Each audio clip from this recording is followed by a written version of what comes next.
A few problems from her end. But of course, just to remind you, the Youth Changes Kenya, Zamara Foundation, and Youth Empowerment Movement and 20 other organizations have been part of this calling on the government to recommit to the Eastern and Southern Africa commitment on comprehensive sexuality education. And of course, we shall be getting Josephine back. We shall be doing our best to make sure that Josephine is back so that we can continue with that particular conversation. But now back to our main story that we had hinted at the end of our bulletin. The three terror convicts, namely Musharraf Abdallah Mohammed, Ali Abi Kar, and Joseph Juma Othiambo, who escaped from Kamiti maximum prison on Sunday evening, are back behind bars. The criminals were nabbed in Mutito Forest in Kitui County while they were en route to Somalia. While inspecting the prison, Interior Cabinet Secretary Dr. Fred Matiang'i and Cabinet Secretary ICT Joe Mushero promised that safety in the country is a key priority. Stanley Nyaringita has finer details of this story. Just 5 days after the three terror convicts, Musharraf Abdallah, aged 34, Muhammad Ali Abikar, aged 35, and Joseph Juma Othiambo, aged 30, escaped from Kamiti maximum prison, security was beefed up in the country in a bid to nab them. Efforts paid off today when the fugitives were nabbed in Mutito Forest in Kitui County. According to the Kitui County Commissioner, Senkei Thomas, locals informed the police about the trio, after which a massive manhunt was launched with all security agencies in the region, including chiefs and their assistants, put on high alert to comb the villages.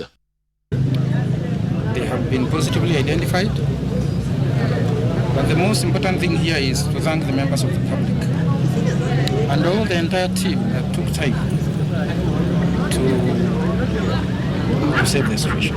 You know very well that they are very dangerous criminals, and I think we want to say the people of Kitui, we have shown how patriotic. The convicts were arrested when they were crossing Ukasa region before entering Tana River while en route to Somalia. They were later airlifted back to Kamiti maximum prison.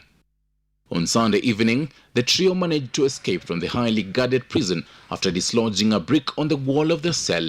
They then used blankets, strings, and broomsticks to create makeshift ropes that they used to scale 2 1-meter-high walls around the correctional facility.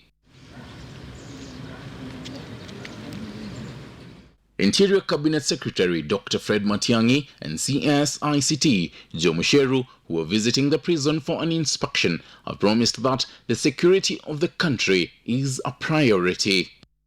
Thank Kenyans for the information they have shared, which has led to this success. And I want to appeal the same spirit to Kenyans. We keep vigil, we keep alertness, and whatever you get of security importance, we work together.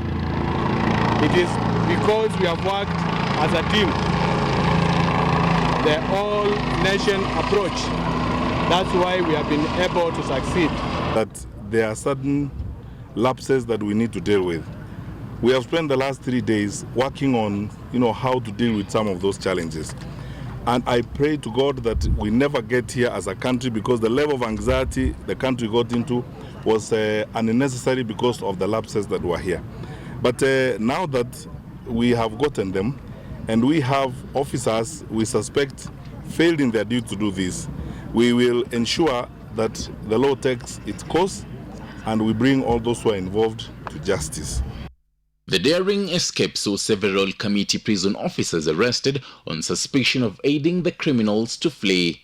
The Kenya Prisons Commissioner General Wycliffe Ogalo was fired, and in his stead, retired Brigadier John Kibaso Warioba was appointed and sworn in at State House, Nairobi. On Wednesday, President Kenyatta directed CS Matiang'i to spare no resource in pursuing and capturing the Kamiti escapees. He urged all state investigative agencies to bring every person found to have been involved in the prison break to full account. The Directorate of Criminal Investigations had issued a 60 million Kenya shillings bounty on the 3 missing men.